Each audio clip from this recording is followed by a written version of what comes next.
Hi, everybody. I'm Zilla Blitz, and welcome as we take another look at Absolute Tennis Manager. Now, if you're not familiar with this game, this is a game where you take basically a nobody in the tennis world and then try to rise them up to the top, the number one player in the world.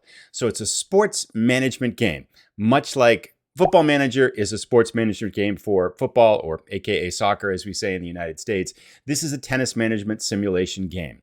Now, when we looked at this earlier, you may recall we did a video on this a few months ago. It's now been ported to Steam, and there's been a number of developments that have been made, and the game's progressed a good bit. So we're going to kind of offer some thoughts on the game, and kind of after I've spent like 2 or 3 hours now with the game, and kind of played through some things and advanced a career and stuff like that. So I'm going to offer kind of some thoughts and reflections on what I've seen so far with the game.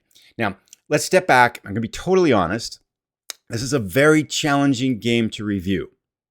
And I'll talk a little bit about why. But the main reason is that I think, first of all, this is a game done by a small team. If we look down here on the About menu here, we can see that it's 4 people and then a technical advisor. So really, and there's a couple of communication people, there's development and graphics supervisor and stuff like that. This is a tiny team. And this is the remarkable thing I think about this. The absolute most brilliant thing about this game, and it's phenomenal in its depth and its quality, is the tennis and an engine and this kind of player development engine that they've built into the game. For a team this small to build something so complex, so in-depth, and with so many features is absolutely astounding. I mean, and this is where we'll talk a little bit about why it's tricky to review this game, I think, because I think that part of the game is something that it reminds me a lot of Football Manager, except Football Manager has like 100 people, 50 people. I don't know how many people work for Football Manager, but certainly more than 4. Right? So for a team this small to make something so magnificent and in-depth is absolutely amazing. I mean, we'll just take a poke around and look at this stuff. Like if we look at our player here, my player's name is Haltenberger. I don't know why I came up with that name. I was just putting random words together.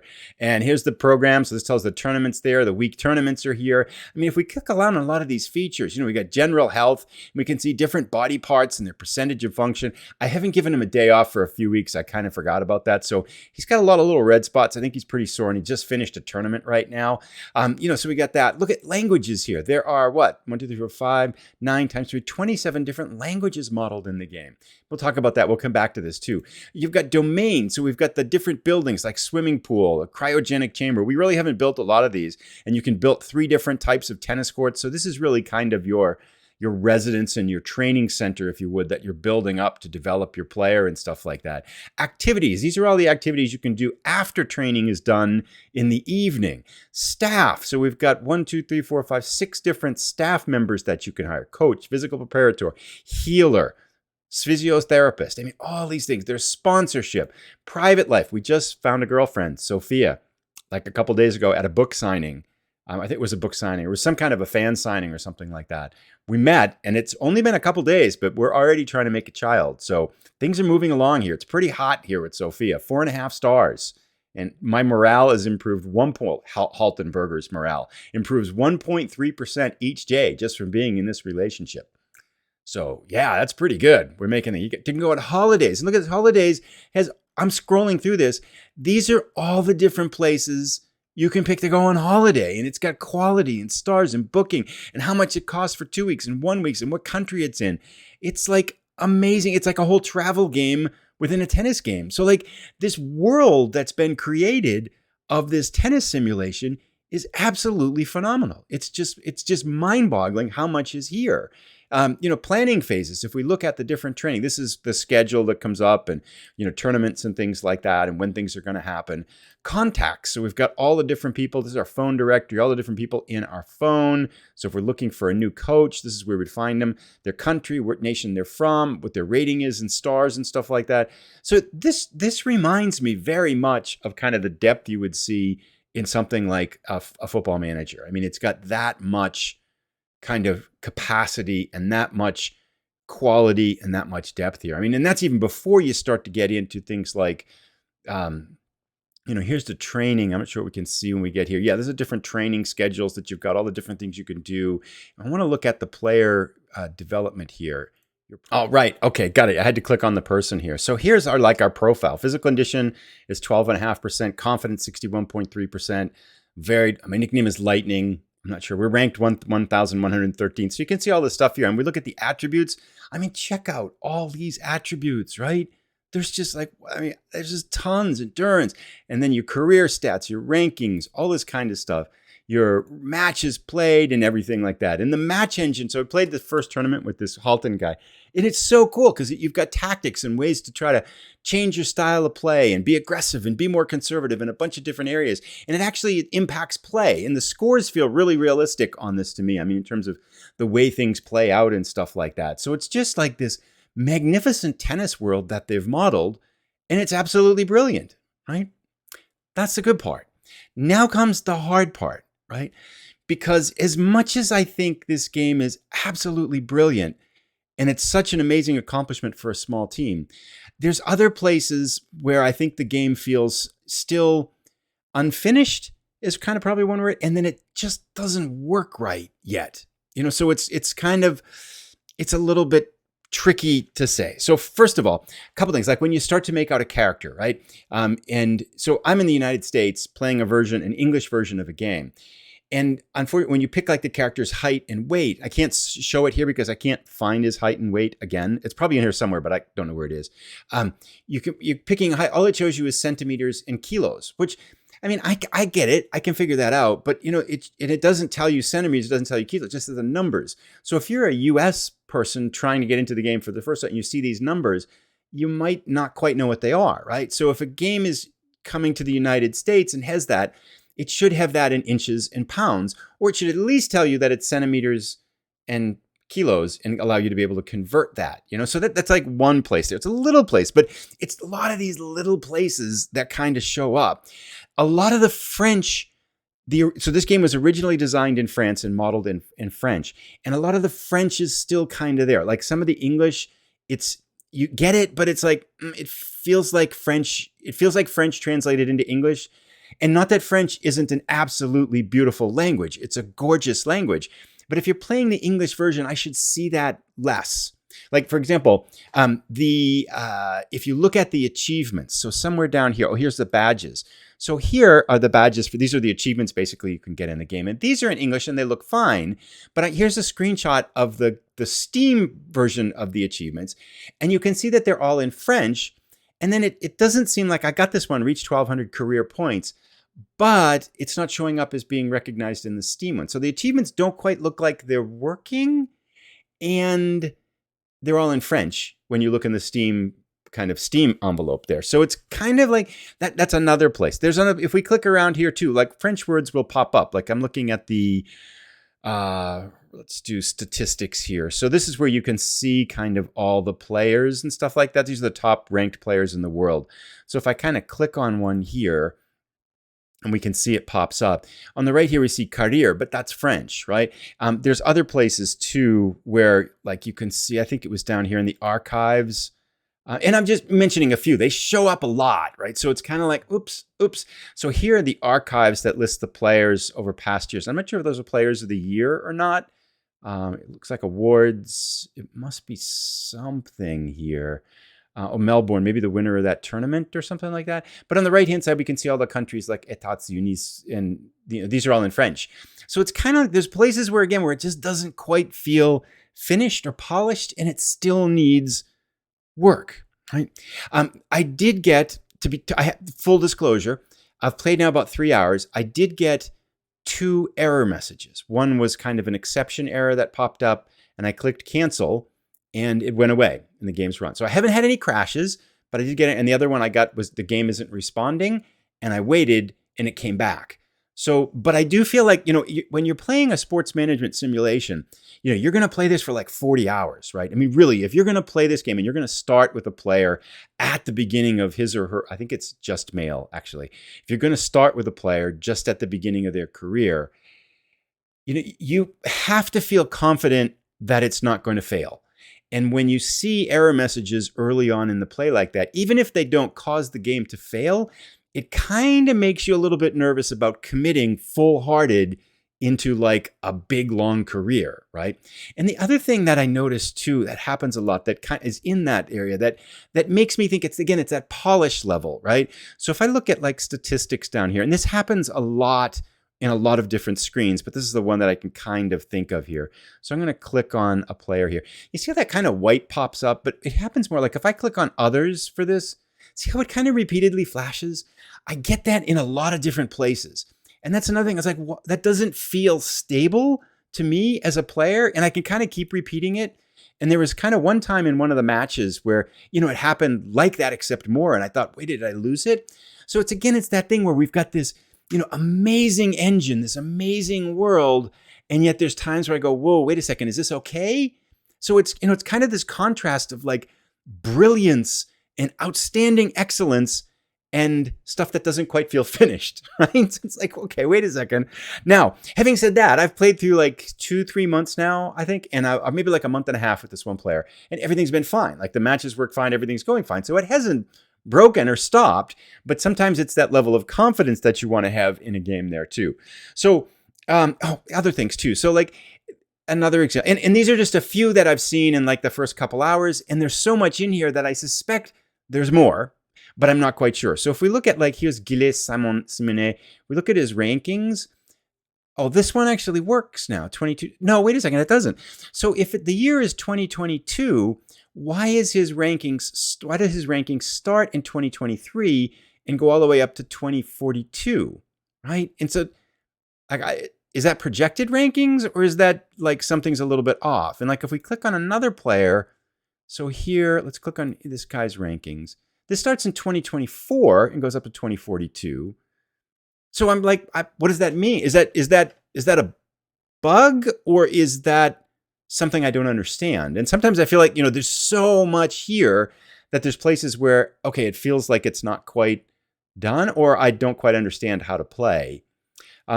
There's other things too, like the functionality. So like if I click on help, it says no PDF reader to be found in the game. That might be my fault, but I've never had a game do that. And yet there is a help document that's on Steam that you can click and open up, and I was looking at it there. So it's like this again, it's there, but sometimes the functionality doesn't quite feel there. Now, one of the things that I know both Custard Prophet and I talked about when we looked at the previous version of the game a few months ago was the continuation of play. So we noticed that like every time you go into, so basically the day is carved up into 3 parts. If we take a look at it here, let me show you rather. So if we look at training here, the day is carved up into 3 parts. There's a morning, starts at 8 a.m. and then there's an afternoon, starts at kind of like 3 in the afternoon and goes to like 5 and 6 at night here. And so you drag these basic like training things. Say we're going to work on the net game on Monday, and then we're going to work on a tactical workshop after that. Let's do a little bit of cool down and at the end of this. And just kind of random things. You just draw these in here. And now this is really cool because you can show these options. You can copy to the next Monday, copy to the next 4 Mondays. So there's a lot of functionality in here. And there's actually up under the synthesis, there's a whole planning one that allows you to do it day by day. And one of the things that Custard Prophet I noticed was that you could only advance the game by 1 time slot. So you'd kind of advance it, and then you do the morning training, and then you advance it. And so if your next match was in like 2 weeks, that's like a lot of clicking and waiting for it to kind of progress. And so we thought, wow, this would be really cool if there were a feature where you could click it and it would just progress through a number of days until you told it to stop, or progress until a certain time, or until something happens or something like that. And so that feature is there, but a couple of observations about it. One is I'll click it now, and I think we're going to get some of the flashing. So I click it. Nope. Okay, so it goes in, and then to press any key to control, and I pressed a key, and it flashed and it stopped. But sometimes it doesn't, right? Sometimes it will continue for like a day or 2 days, and I'm pressing a key and I'm not sure if it's going to stop or it did stop. So it's kind of working, and it's there and it's good, but it doesn't quite work 100% yet. And then the other part about that, what's really good about that, is you can continue through a number of days. However, I might be missing this, but one of the big things that you need to do is in the evening. Here, I'll advance it just once. This little one advances at 1. And we should get that. There's a match going on, so we got some results being generated down below, but it shouldn't take very long. The game moves pretty briskly. So there, it's reloaded now. And so now it's the evening, and now I have to pick some activities here. Now, I've created this player here that I accidentally created them as a Spanish speaker, not as an English speaker, which is kind of, I'll talk a little bit about that in a second. So one of the things I want to do is I want to have them learn their English. So I can come here to learn a language, and then I'm going to pick English, and I'm going to start the activity, and now I'm up to 22.4% English functionality.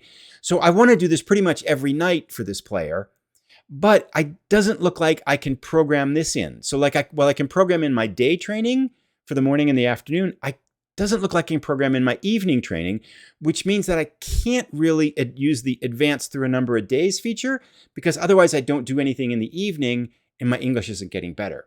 So again, it feels like it's like it's getting there, and this is going to be cool at some point, but it's not quite working 100% and functional 100% that you need it to play the game at the depth you're going to want to play at to really lean into a player's career.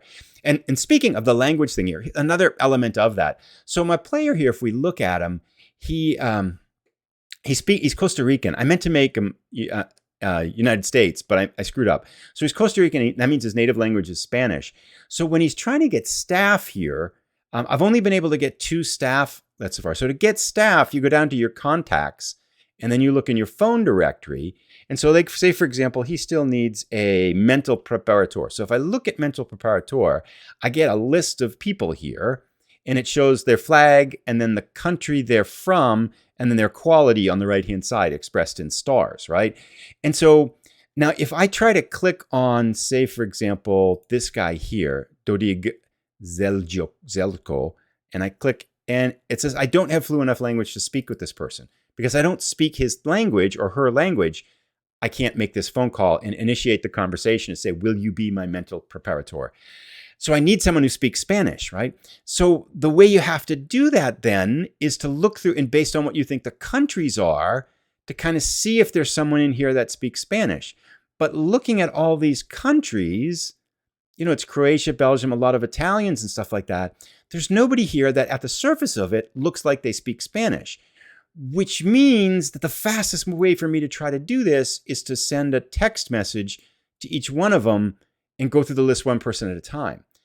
And I don't think, the thing is, after having done that, I don't think there's anybody in here, there's no mental preparators that speak Spanish, which means my player can't get a mental preparator until he learns English, or until I think the list kind of recycles. So it just feels odd in this, this world with like hundreds of players and all this complexity, that there's no Spanish-speaking mental preparator. So it's that thing where we have this like amazing system, but the functionality doesn't quite feel ready yet. So there you go. That's kind of like the one end of the spectrum with this amazingly brilliant engine with all this incredible detail, and you just want to jump in and play.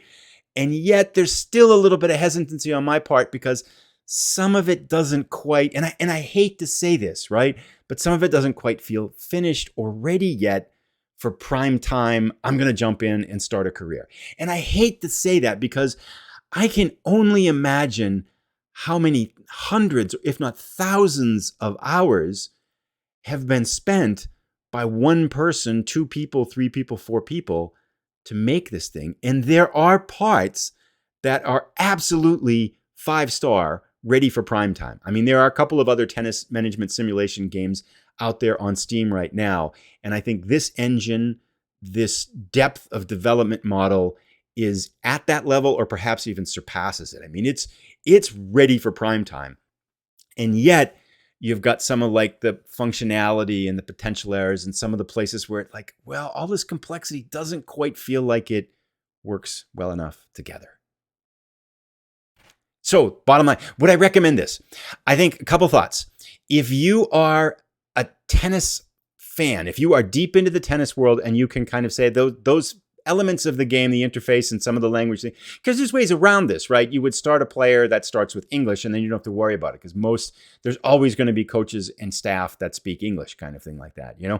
If some of the French doesn't bother you, you can get past that to kind of dig in and to lean into that excellence and the amazing depth of this tennis simulation engine and player development engine. And you're a tennis fan, I would absolutely 100% recommend this. This is, really strong. And however, if you're a fan of sports simulation games and you'd say, I'd like to play a different sports simulation game, I feel like the answer might still be, wait a while and see how this moves forward, because I think some of the interface and some of the places, some of the rougher edges of this game, we're going to improve over time. I'd like to see that. The other thing I would say, if you are someone, I think a consideration here, and I know a lot of people that feel this way, there aren't very many sports simulation games out there, and there aren't many indie developers trying to do what this team is trying to do. So if you want to support this type of development of this type of game, a company that's going to take on creating this amazing tennis game and creating this product that's absolutely phenomenal and still needs to work on it more, and you want to support that, then I would say, by all means, go in and buy their product on Steam. It's not very expensive. I think it's $19 in the US. So that's a very reasonable price, and assuming that they're going to keep working on it and keep developing and stuff like that, and you want to support this company's efforts because you believe in indie development and you believe and like sports simulation games, and you see this as something having potential, because it has potential through the roof. I mean, it's cool. Even with all its kind of rough edges, it's hard not to get absorbed into it and things like that. If you are a casual tennis fan looking for a tennis simulation engine, I think at this point, I would probably say wait and maybe try one of the other ones that are out there at this point, because they don't have those kind of rough edges yet. They've got a little bit more kind of history of development, and they're a little bit more, I think, they're a little less rough, a little more polished at this point in time. This one absolutely still needs some polish. So I think there's a couple cases, there's a couple cases in which I would say absolutely get it. And there's a couple of cases I'm going to say, I think it might make sense still, as much as I hate to say it, I think it might still make sense to wait a little bit. Let me know if you have questions. Again, I am, I'm so impressed with how much work to do that. It pains me to point out some of the places where I feel like it still needs work, because I've communicated with the developer, and I know how incredibly hard and how much passion he has for this project, that it really pains me to say there's still some rough edges to it. But I think, if you look at some of the reviews that are on Steam, I think there's that element there of people saying, wow, this is amazing, and yet it has some rough edges that still need to be worked out. So still, I think, a story to be told. I imagine there's still development work being done on it. I haven't seen the pace at which things are being produced and developed and things like that. I don't know where that is, but the other reality here is they've taken on, it's like building a Mars shot, right? For a small team to build something at this level is super ambitious. And they're 80% of the way there, probably more, 85% of the way there, maybe 90% of the way there. But it needs that last 10%, to really kind of to land on Mars and say, this is amazing and everybody should play it. Let me know if you have questions, if I can answer questions about elements of the game. I'll put a link up here to the previous look at the game. And in that one, we showed a lot more of the gameplay and things like that, and kind of move forward with the career. This is more kind of a looking and kind of a thought of the state of the nation, if you would, type of video that kind of shows some screens and talks about them things that I experienced in 2-3 hours worth of playing it, and as I've kind of loaded up here. Thank you so much for viewing, for watching this. Let me know if you've got comments, questions down below, and we'll see you again in another video upcoming soon.